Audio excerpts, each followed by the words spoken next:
말씀은 빌립보서 4장 4절부터 7절에 있는 말씀 보겠습니다. 빌립보서 4장 4절부터 7절에 있는 말씀입니다. 빌립보서 4장 4절부터 7절에 있는 말씀입니다. 우리 세 구절이니까요. 우리 다 같이 함께 읽도록 하겠습니다. 네 구절입니다. 시작. 항상 주를 기뻐하라. 내가 다시 말하노니 기뻐하라. 너희의 절제를 모든 사람이 알게 하라. 주께서 가까이 계시느니라. 아무것도 염려하지 말고 오직 모든 일에서 기도와 간구로 너희가 요청할 것들을 감사 더불어 하나님께 알리라. 그리하면 모든 이해를 뛰어넘는 하나님의 평강이 그리스도 예수님을 통해 너의 마음과 생각을 지키시리라. 아멘. 기도하시겠습니다. 살아계신 아버지 하나님, 오늘 저희들이 수요 예배로 모였습니다. 주신 예배를 통해서 하나님께 더 가까이 나아가고 주님께 영광을 돌리는 복된 예배되게 하옵소서. 또 이 수요 집회를 통해서 우리의 믿음이 확고히 세워지게 하여 주시고 영적으로 성장하며 또 하나님 앞에 우리 자신을 드리는 헌신된 삶이 이어질 수 있도록 축복하옵소서. 특세가 진행 중에 있습니다.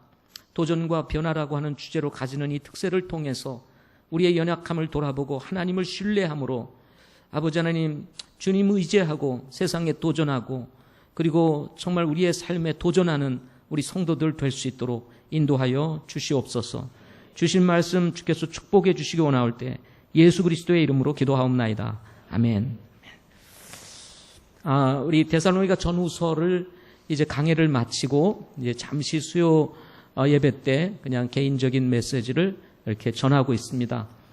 우리 다음 주 화요일 날 있을 우리 수요 예배를 대신한 화요 메시지까지 이렇게 원하는 말씀을 이렇게 전하고 그 다음부터 우리 히브리서를 강해해 나가도록 이렇게 하겠습니다. 히브리서를 통해서 주시는 하나님의 메시지를 기대하면서 여러분 또 수요 예배를 사모하는 저와 여러분들이 되실 수 있기를 바랍니다. 지난주 수요일에는 기본 생활이라고 하는 주제로 말씀을 전했습니다. 오늘도 좀 그런 비슷한 메시지로 여러분과 함께 나누고자 합니다. 생활 속에서 실천할 세 가지 덕목이라고 하는 제목으로 말씀 같이 나누도록 하겠습니다. 신앙생활 속에서 실천할 세 가지 덕목. 아주 기본적이고 또 기초적인 것이지만 아주 중요한 것 세 가지입니다. 성경을 아는 것도 중요하지만 우리가 실천하는 것 더 중요합니다. 지식만 채우고 만족시키려고 하는 것은 매우 위험합니다. 사람은 누구나 지식의 욕구를 가지고 있기 때문입니다. 한국 교회 안에서 성경 이슈가 뜨거운 감자로 떠오르고 있습니다. 한쪽에서는 올바른 성경을 사용해야 한다고 말을 하고 한쪽에서는 그것만이 전부는 아니라고 말을 합니다. 그러나 킹제임스 성경을 강조하는 교회들 중에서는 너무 성경 이슈에 집중하다 보니 옳고 그름만 강조하고 성경이 강조하고 있는 그리스도인의 삶의 실천에 대해서는 소홀히 여기는 경우들이 많습니다. 디모데후서 3장 7절 말씀에 보게 되면 항상 배우나 결코 진리를 아는데 이르지 못한다는 말씀이 있습니다. 열심히 배우고 열심히 그리고 지식을 습득하는데 진리를 아는 데는 이르지 못한다 하는 것입니다. 이것은 하나님께서 경고의 말씀으로 우리들에게 주신 말씀입니다. 말씀을 배우지만 삶의 변화가 따르지 않는다면 그 말씀은 우리의 삶에 아무런 의미가 없기 때문에 그렇습니다. 올바른 성경을 가지고 있으면 이제는 그 성경이 무엇이라고 말씀하시는지 듣고 배우고 그리고 실천하는 것이 중요합니다. 이 말씀이 올바르냐 아니냐 이것만 가지고 계속 따지고 싸우고 그래야 될 이유가 전혀 없습니다. 이미 우리가 좋은 성경 우리가 가지고 있으면 이 성경이 뭐라고 말하는지 부지런히 배우고 익혀서 실천하는 삶이 필요한 것입니다. 지식은 사람을 교만하게 만든다고 고린도전서에서 말씀했습니다. 지식이 필요 없는 것은 아닙니다. 지식이 꼭 필요합니다. 그러나 지식이 지식으로만 머물러 있으면 입만 살게 된다는 것입니다. 이런 사람의 특징은 자랑에 빠집니다. 그리고 자신의 모습을 보지 못하고 남의 모습만 보고 판단하기가 쉽습니다. 다른 사람의 영적인 상태를 고려하지 않고 자기가 말하고 싶은 말만 골라서 합니다. 이런 사람들은 논쟁하기를 좋아합니다. 다툼도 불사하게 되는 거친 성품을 가지게 된다는 것입니다. 자기 말을 듣지 않으면 그곳에 쉽게 머물러 있지 않습니다. 떠나버린다는 것입니다. 모든 사람들과 화목하라고 하신 하나님의 말씀을 듣지 않고 이기적이고 편협적인 관계를 이어가게 됩니다. 이런 사람들은 자신의 모습을 보고 주님을 닮아가기보다는 새로운 지식을 찾아 다니게 된다는 것입니다. 이것은 매우 위험한 것입니다. 오늘 말씀을 보시기 바랍니다. 바울은 옥중에서 빌립보 교회 회원 중 유오디아 그리고 순두계에게 간청하는 말씀을 기록하고 있습니다. 오늘 본문 위에 있는 구절을 보게 되면 그렇습니다. 이유는 주 안에서 같은 생각을 품기 위해서라고 이렇게 밝히고 있습니다. 아마도 이 유오디아와 순두계는 바울과 다른 생각을 가지고 있음으로 인해서 다툼과 분열이 있었던 것 같습니다. 여기 유오디아라고 하는 이 이름의 뜻은 성공적인 여행이라고 하는 뜻을 가지고 있고, 순두계, 조금 순두부하고 좀 비슷한, 그래서 이 순두계의 이름을 생각하면 계속 순두부가 떠올라요. 이 순두계라고 하는 이름의 뜻은 좋은 지식이라고 하는 뜻을 가지고 있습니다. 좋은 지식도 중요하고 나그네로서 순례자로서 성경적인 여행을 하는 것도 중요하지만 더 중요한 것은 같은 마음을 가지는 것이 중요하다는 것입니다. 바울은 참된 멍의 동료인 어떤 형제에게 바울과 함께 수고하고 클레멘토와 다른 동료 일꾼들과 함께 수고한 여자들을 도우라고 권면하고 있는 것을 보게 됩니다. 이렇게 바울이 권면하는 이유는 이들이 모든 생명책에 이름을 올리고 있기 때문이라고 말씀했습니다. 빌립보 교회는 관계가 여러 가지 모양으로 얽혀 있었던 것 같습니다. 그럼에도 불구하고 바울은 얽혀 있는 이 관계를 쉽게 풀어내며 생명책에 그 이름이 기록되어 있는 사람으로서 신앙생활 속에서 실천해야 할 세 가지 덕목을 밝히고 있는 것을 보게 됩니다. 바울이 성령의 감동을 받아서 기록하고 있는 이 빌립보서 말씀을 통해서 우리 성도들이 실천해야 될 세 가지 덕목 무엇일까요? 첫째는 항상 기뻐하라고 말합니다. 둘째는 절제하라라고 말을 합니다. 셋째는 염려하지 말고 하나님께 기도하라라고 말하고 있습니다. 이 세상은 그리스도인이 살기에 적합하지 않은 시스템을 가지고 있습니다. 따라서 이런 모양 저런 모양으로 충돌을 피할 수가 없는 것이 사실입니다. 이것이 두려워서 우리는 때때로 타협을 하게 되고 우리의 믿음을 뒤로 한 채 세상의 길을 갈 때도 종종 있습니다. 이런 세상에서 믿음을 가진 성도들이 서로 사랑하며 격려하며 돕고 사는 것이 마땅한 일이겠지만 이 마땅한 일이 결코 쉬운 것은 아니라는 것입니다. 사단은 이 세상을 통해서 이런 믿음의 여유를 가지고 살도록 결코 우리 그리스도인들을 내어버려 두지 않는다는 것입니다.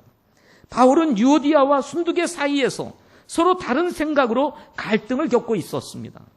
바울의 참된 동료였던 무명의 형제도 바울과 함께 수고하고 클레멘토와 다른 동료 일꾼들과 함께 수고한 여자들에 대해서 그렇게 깊은 관심을 가지고 있지 않고 있었다는 사실을 여기 은연중에 밝히고 있습니다. 이런저런 일들로 인해서 얽힌 관계로 인해서 주님으로 기뻐해야 할 기쁨을 성도들이 빼앗기고 있었다는 것입니다. 서로를 생각만 해도 축복이 되고 기쁨이 되어야 하는데 오히려 기쁘지 아니한 것은 관계가 불편했기 때문이었을 것입니다. 따라서 이 바울은 이런 불편한 관계를 해소하고 기쁨을 회복하고자 권면을 하였던 것입니다. 항상 주를 기뻐하라. 내가 다시 말하노니 기뻐하라. 주님은 성도들의 기쁨의 이유입니다. 어떤 것으로도 대신할 수 없는 기쁨 그 자체가 주님이기 때문인 것입니다. 기쁨을 잃어버리게 되는 이유는 우리 자신이 주님에게서 사람에게 시선을 옮길 때 우리는 즉시 그 기쁨을 잃어버리게 됩니다. 사람이 보이기 시작하면 허물이 보이게 되고 허물이 보이기 시작하게 되면 갈등이 생기게 되고 갈등이 생기게 되면 어느새 우리 안에 있었던 기쁨이 사라지기 때문에 그렇습니다. 이를 잘 알고 있었던 바울은 서로 불편한 관계로 인해서 기쁨을 잃어버린 성도들의 시선을 주님께로 옮겨놓고 싶었습니다. 그래서 본문에 있는 말씀을 통해서 항상 주를 기뻐하라, 주님을 기뻐하라고 지금 성도들에게 말하고 있는 것입니다. 그리고는 재차 강조하면서 다시 말하노니 기뻐하라 라고 말씀하고 있는 것입니다. 성도들이 어떤 상황에서든 기뻐할 수 있는 이유는 주님이 계시기 때문인 것입니다. 혹시나 생활 속에서 누려야 할 이 기쁨을 잃어버렸다면 다시 우리가 시선을 주님께 고정시키고 다시 시선을 사람에게서 돌려서 주님에게 돌릴 수만 있다면 잃어버렸던 기쁨 다시 회복할 수 있게 되리라고 믿습니다. 주님이 기뻐해야 할 우리의 절대적 이유가 되기 때문에 그렇습니다. 사람은 보면 볼수록 실망뿐입니다. 여러분, 옆 사람을 보십시오. 기대할 만한지 아니면 실망스러운지 솔직하게 한번 여러분 객관적으로 살펴보십시오. 기뻐할 만합니까? 신뢰할 만합니까? 예, 대답은 하시는데 신뢰할 게 없습니다. 같이 한번 10년 살아보세요. 포기하고 사는 것뿐이지 사실은 기대할 것이 없습니다. 좋은 것 10년 살면 다 좋은지 모릅니다. 그냥 사는 것입니다. 그래서 여러분, 우리가 이 실망을 이기고 극복하고 기뻐하며 살 수 있는 것은 아무리 보고 아무리 생각하고 아무리 들어도 우리의 기쁨의 이유가 되시는 주님 바라봐야 하는 것입니다. 즐거워야 할 추석, 불편한 분들로 인해서 자칫 우울한 추석이 되기가 쉽습니다. 이번 추석 만나고 싶지 않은 사람 또 만나야 된다니 생각부터 괴롭습니다. 혹시 그런 분들 계시지 않으세요? 주님을 통해서 한번 바라보시기 바랍니다. 주님을 통해서 바라보게 된다면 그분도 우리에게 꼭 필요한 분이었고 그리고 꼭 필요한 분이신 것입니다. 소중한 분이라는 것입니다. 귀중한 분이라는 것입니다. 하반기 사역이 시작되었습니다. 혹시 잠시 멈추었던 목장 모임 시작하려니 불편한 분이 떠오르게 됩니다. 또 만나야 하나? 뭐 이런 생각들 혹시 있지 않습니까? 목장에서 만나면 은근히 부딪히고 은근히 불편한 관계가 이어지면서 보이지 않는 긴장 관계가 계속되시는 분들 혹시 계시지 않습니까? 그러다 보니 평소에는 즐겁게 지내다가 사람 만나면 그냥 침묵을 지키게 되고 얼굴이 어두워지는 경우들이 충분히 있을 수가 있게 되는 것입니다. 주님 통해서 보시기 바랍니다. 그분도 주님이 사랑하고 또 그분도 주님을 필요로 하고 있습니다. 또 그분이 있기에 우리가 있는 것 아니겠습니까? 서로에게 필요한 소중한 존재, 바로 그것이 저와 여러분들인 것입니다. 즐겁고 기쁨이 넘치는 예배, 즐겁고 기쁨이 넘치는 목자대학, 즐겁고 기쁨이 넘치는 목장사역, 즐겁고 기쁨이 넘치는 특세, 우리가 주님을 바라보면서 시작하게 된다면 틀림없이 우리는 기쁨을 유지하면서 이 하반기 사역, 주님으로 인해서 기쁨이 충만한 사역 되리라고 믿습니다. 그런가 하면 바울은 절제하라고 말합니다. 이 절제는 에피에이케스라고 하는 헬라어 단어로 자제한다 또는 보복하지 않는 정신을 일컬어서 여기 절제라고 말을 합니다. 사람은 누구나 감정을 가지고 살아갑니다. 감정은 매우 예민합니다. 우리가 실수하는 이유는 예민한 감정 때문인 경우들이 많습니다. 감정은 또한 표정으로 드러납니다.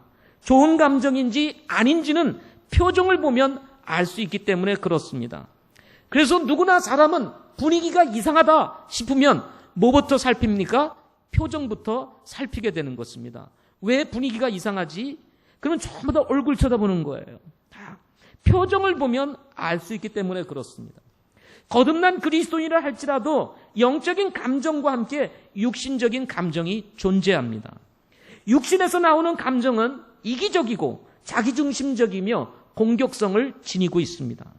아마도 빌립보 교회 안에 이런 감정들이 드러났던 것 같습니다. 어떤 사람들은 바울로 하여금 시기나게 하기 위해서 전도하는 사람이 있을 정도로 갈등 상황이었습니다. 이런 감정의 대립은 막다른 골목으로 치닫기 쉽습니다. 그러나 바울은 이런 일들이 있을 때 그는 이렇게 고백합니다. 그럼에도 불구하고 거칠애로 하든지 진실로 하든지 모든 방법으로 그리스도께서 선포되시나니 이로써 나는 기뻐하고 참으로 기뻐하리라 하고 빌립보서 1장 18절에서 이야기합니다. 바울을 시기나도록 하기 위해서 전도하는 사람들을 두고 바울의 감정이 사가는 것이 아니라 오히려 그는 주님을 바라보고 해석합니다. 이렇게 전도하든 저렇게 전도하든 그리스도가 선포될 수 있다면 내가 기뻐하리라. 바울은 감정 대립을 선택하지 않고 그 상태를 그대로 용납하며 그리스도의 마음을 품고 바울과 대립각을 세운 사람들이 어떤 형태로든 복음을 전하든지 그리스도가 선포될 수 있다면 내가 기뻐하고 기뻐하리라고 그는 말하고 있습니다. 보복은 보복을 낳을 뿐입니다. 다툼은 다툼을 재생산할 뿐입니다. 그것은 주님의 마음이 아닙니다. 따라서 너희의 절제를 모든 사람이 알게 하고 권면함으로써 분열로 치닫고 있는 이 빌립보 교회를 봉합시키려고 했던 것이 바울의 마음이었던 것입니다. 그렇다면 왜 우리가 이렇게 해야 할까요? 바울은 주께서 가까이 계시기 때문이라고 밝히고 있습니다. 주님께서 오실 날이 멀지 않다는 것입니다. 주님이 오시면 우리의 행위는 그분 앞에서 판단을 받게 될 것입니다. 어쩌보면 가장 두려운 일일 것입니다. 우리는 임박한 주님의 재림을 믿고 있습니다. 곧 만나게 될 주님을 바라보고 감정을 절제하지 못해서 보복하기보다 더 서로 이해하고 용납하고 용서하는 마음으로 보복하지 않는 정신인 이 절제를 실천할 수 있다면 주님도 우리도 모두 행복한 성도가 될 거라고 믿습니다. 이번 추석 명절 만나기만 해봐라. 혹시 그런 가족들 계십니까? 그런 마음 내려놓으시고 이해하고 용납하고 용서하고 사랑하고 격려할 수 있는 우리 성도들 되시기 바랍니다. 누구보다도 먼저 사랑을 실천해야 되고 누구보다도 먼저 가까이 접근하며 친절하게 되어야 할 사람들이 바로 우리들이 아니겠습니까? 네. 그래도 대답을 아멘 하시는 분은 평소에 문제가 없는 분들이고 대답을 안 하시는 분들은 오늘 말씀 통해서 내가 어떻게 이번 추석 명절 또 보내야 되나 이렇게 고민하시는 분들이 있지 않을까 생각해 봅니다. 주님으로 이기시기 바랍니다. 네. 원수를 어떻게 하라고요? 자, 크게 한번 해보겠습니다. 원수를. 근데 여러분, 원수도 사랑하는데 우리가 만나는 사람은 원수는 아니잖아요. 그러니 더 사랑할 수 있지 않겠습니까? 용납하지 못할 죄 없고 용서하지 못할 실수 없다는 말이 있습니다. 여러분, 우리도 죄를 범하고 우리도 실수하며 살아갑니다. 그런데 남의 실수, 남의 잘못 용납하지 않는 경우들이 많습니다. 여러분, 우리도 하나님 앞에 악인이었다는 사실을 이해하고 여러분 서로 용납하며 이해하며 사랑하며 이번 명절 맞이하시기를 바랍니다. 마지막으로 기도입니다. 특세가 진행 중에 있습니다. 특세를 하는 이유가 무엇일까요? 분위기를 띄우기 위한 이벤트일까요? 하는 일 없는 것 같아 한번 뭔가 시도하는 프로그램일까요? 남들이 하니까 우리도 하는 것일까요? 새벽을 깨우는 성도들이 누구인지 시험해 보기 위해서일까요? 아닙니다. 절대 그렇지 않습니다.